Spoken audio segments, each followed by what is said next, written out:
सोलापूर शहर जिल्हा राष्ट्रवादी मोटर मालक कामगार वाहतूक सेलतर्फे मार्केट यार्ड ते दोड्डी फाटापर्यंतचा रखडलेला सर्व्हिस रस्ता अर्धवट असून तो सदर रस्त्यात विद्युत पोल असून त्यावर स्ट्रीट लाईट नसल्यानं परिसरात अंधार आहे। सदर परिसरात मोलमजूर कष्टकरी वर्गांचा असल्यामुळे रात्रीच्या वेळेस मोठा कामगार वर्ग तिथून प्रवास करतो, त्यामुळे अंधार असल्यानं समोरून येणाऱ्या वाहनाचा अंदाज येत नाही। खूप नागरिकांना त्याचा नाहक त्रास होतोय। त्या ठिकाणी अपघाताचं सत्र सुरू आहे। सदर काम कशासाठी विलंब होतोय, त्वरित त्या ठिकाणी दिवाबत्तीची सोय करण्यात यावी व नागरिकांची या त्रासातून मुक्तता करावी अशा आशयाचे निवेदन देण्यात आलं। लवकरच प्रश्न न मार्गी लागल्यास येणाऱ्या काळात राष्ट्रवादी काँग्रेस पक्षाच्या वतीनं त्या परिसरातील नागरिकांसोबत कार्यालयासमोर हलगीनाथ आंदोलन करण्याचा इशारा देखील देण्यात आला आहे।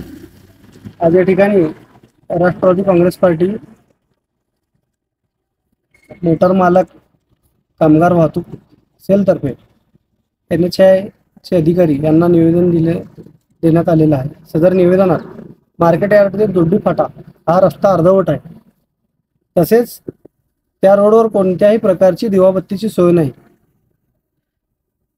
लवकरात लवकर दिवाबत्तीची सोय करावी व लोकांना तिथल्या त्रासमुक्त करावा यासाठी आम्ही निवेदन दिलेलं आहे। त्या भागातील लोकांना रोज कोणी समोरच्या येणाऱ्या गाडीचा अंदाज लाईटच्या अंदाज न आल्यामुळे तिथं खूप अपघाताचे रोज सत्र सुरू आहेत। साहेबांना आम्ही निवेदन दिलेलं आहे, त्यांनी लवकरच आमचा प्रश्न मार्गी लावा असे आम्हाला आश्वासन दिलेलं आहे।